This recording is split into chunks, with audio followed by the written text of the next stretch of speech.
আসসালামু আলাইকুম। আশা করি সবাই ভালো আছেন। চলে আসলাম আমার সিসি ক্যামেরা একটা ভিডিও নিয়ে। বিশাল বড় একটা দুর্ঘটনার হাত থেকে বেঁচে গেছি আলহামদুলিল্লাহ। কখনো কোনো খামারে নতুন মানুষ ঢুকতে দেবেন না। এই যে দেখেন, নতুন মানুষ ঢুকতে দেওয়ার ফল হলে যে এটা আমার এই ষাঁড় বাচ্চাটা, একটা নতুন মানুষ ফার্মের সামনে এই যে আসছে, আসার পরেও অ্যাকসেপ্ট করে নাই লোকটাকে। অনেকক্ষণ শিন ঘষাঘষি করতে করতে সেকলটা ছুঁইটা চলে গেছে আমার গাই গরুর শেটের ভিতরে। শেটের ভিতর গিয়া দেখেন কি একটা যে তুমুল কাণ্ড শুরু করছে। যদি আমার ওই পাশটাতে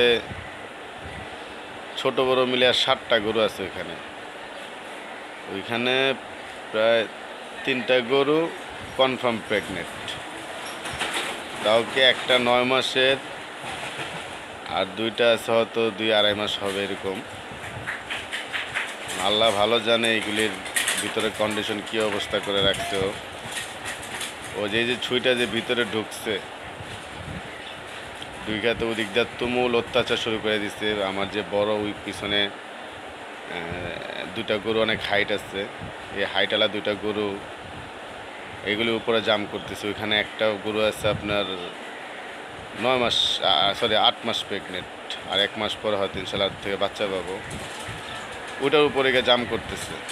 কি এক মহামারী বিপদ ভাই! বিপদের থেকে আল্লাহ আল্লাহ রক্ষা করছে। আর যে লোকটার জন্যই করছে, এই যে সে এখন এই যে গেট লাগা দিয়া এখন সে ভয় আসতেছে না ভিতরে।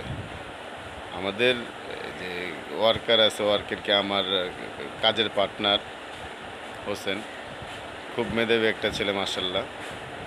ও কি করছে, সাথে সাথে গিয়ে ফ্যান বন্ধ করে দিচ্ছে। ও তো এখানে হাউজের উপর দাঁড়াচ্ছে। এই ছেলেটার জন্য আমার গরুটা ছুটছে। এটা হলো একটা কসাই। কসাই বলতে ওর বাবা কসাই, ও কসাইয়ের কাজ করে। বোবা প্রাণী তো, ওরা বুঝতে পারে। যে কারণে গরু ওকে দেখে এতটাই পাগল হয়েছে, এই যে এখন ও দৌড় দিয়ে এসে পড়বে। ও এখানে থাকতে প্রস্তুত না, কারণ আমার এই ষাঁড় গরুটা অনেক বড় শিং। এই যে দৌড় দিতেছে, ও এসে পড়ছে। আর এই দিক দিয়ে এই যে আমার লাল গরুটার উপরে উঠে গেছে, দেখেন কি অবস্থা করতেছে, দেখতে পারতেছেন?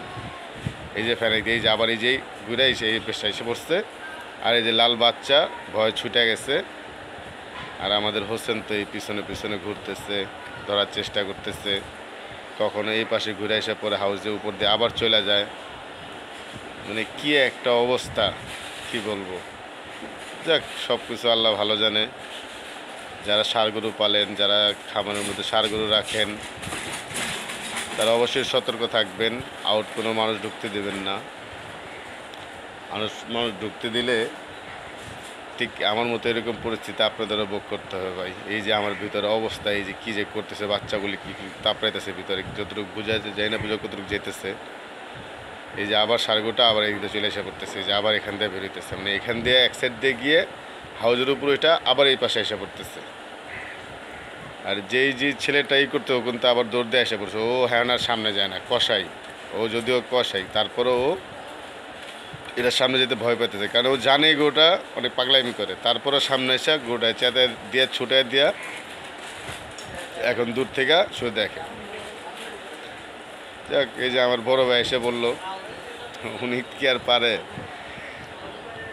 উনি দৌড়ে আসছে দোকানের সামনে থেকে, পিছনে আমাদের খামারের পিছনে আইসাতে দেখতেছে গরু তো তুমুল কাণ্ড, পুরা এদিক সেদিক ওদিক নাজেহাল। উনি গেছে রশির, যে রশিটা নিয়েছে সেই রশি চলে গেছে আমাদের এই গাভীর পায়ের নিচে। আর উনি রশিটাও নিয়ে আসতে পারতেছে না। গরুটা যদিও ছাড়া, যে জন্য উনি সামনেও যেতে পারতেছে না। হোসেন তো ওই হাউজের উপর উঠে দাঁড়ায় আছে। ঠিক এরকম ভাই প্রায় 8-10 মিনিট এরকম একটা গেম গেছে আমার ফার্মের মধ্যে। জাস্ট গেমটা গেছে ওই যে একটা দুষ্ট লোকের জন্য। তাই আমি সবাইকে রিকোয়েস্ট করবো, যাদের ফার্ম আছে আউটের মাছ তো ঢুকতে দেবে না, বিশেষ করে যারা কষের কাজ করে তাদেরকে ফার্মের আশেপাশে নিয়ে আসেন না। নিয়ে আসলে এরকম আমার মতো যদি এরকম একটা পাগলা গরু থাকে, তো তারা এরকম কষ্ট ভোগ করতে হবে। এর আগে একবার ছুটে গেছিলো, তখন যখন ছুটছে তখন মানে আমি সামনে ছিলাম সেদিন, যে কারণে আমি হয়তো এই যে এই হোসেন ধরে নিয়ে আসতেছে এখন আমার কাজের সহপাঠী, ও যে ধরে নিয়ে আসতেছে, ও নাকের নোজ রিং লাগানো আছে, সেই নোজ রিংয়ে ধরে নিয়ে আসতেছে।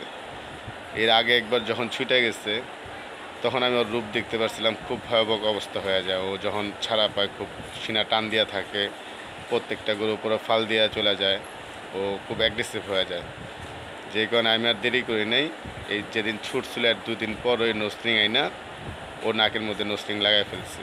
কারণ আমি জানি যে একটা ষাঁড় গরু যদি ছুটে অনেক ক্ষয়ক্ষতির সম্মুখীন হইতে হবে এটার জন্য। নোসরিং নিয়ে অনেক কষ্টে আমাদের হোসেন ধরে নিয়ে আসছে, বাট ধরে নিয়ে আসার পরেও আসতে চাচ্ছে না ওইখান থেকে। এই যে লাঠিতে গুঁতা দিতেছে, ই করতেছে, তারপর অবশেষে অনেক কষ্টে ওর এই যে ওর জায়গার মতো যে নাকে ধরে নিয়ে আসছে। শুধু একটা ছোট্ট ভুলের কারণে আজকে যে অনেকটা হল ফ্যাসেল গেল। আর ক্ষতির পরিমাণ তো এখনও জানি না। এই গরুর পেটে মোটামুটি বাচ্চা ধরা ধরা অবস্থায়, এর মধ্যে একটা ব্যাড নিউজ বলতে আমার এই ওরই মা, এই যে এখানে যে দাঁড়ানোর পিছনে গরুটা, কালো গরুটা, এটা একটা বেলুনের মতো কিছু একটা ফেলে দিচ্ছে। আমি আসলে জানি না ওটা কি এই হুলস্থুরি করার জন্যই কি এরকম হইলো না কি হইলো, এখনও সঠিকভাবে জানি না। ডাক্তার বললো আরও কিছুদিন পর চেক দেন, ওই যে পিছন দেয় ওই গরুটা লাফালাফি করতেছে, ওইখানে ওই গাড়িটা পাগল হয়ে গেছে। একটা গরু ফার্মে ছুটে গেলে পাশাপাশি যে যতগুলি গরু থাকে অতগুলি গরু একসাথে পাগলামি করে। তো সবাই সাবধান থাকবেন যাতে আউট মানুষ ঢুকে আপনাদের ফার্মে এরকম কোনো ক্ষতি না করতে পারে। আমি ভাই নতুন ফার্মার, অল্প অল্প শখ করে গরু বাছুর এগুলি পালি, ছাগল পালি, অনেক কিছুই পালি। যাদের আমার ভিডিও ভালো লাগবে অবশ্যই কমেন্টস করে জানাবেন কেমন লাগলো, শেয়ার করে দিবেন।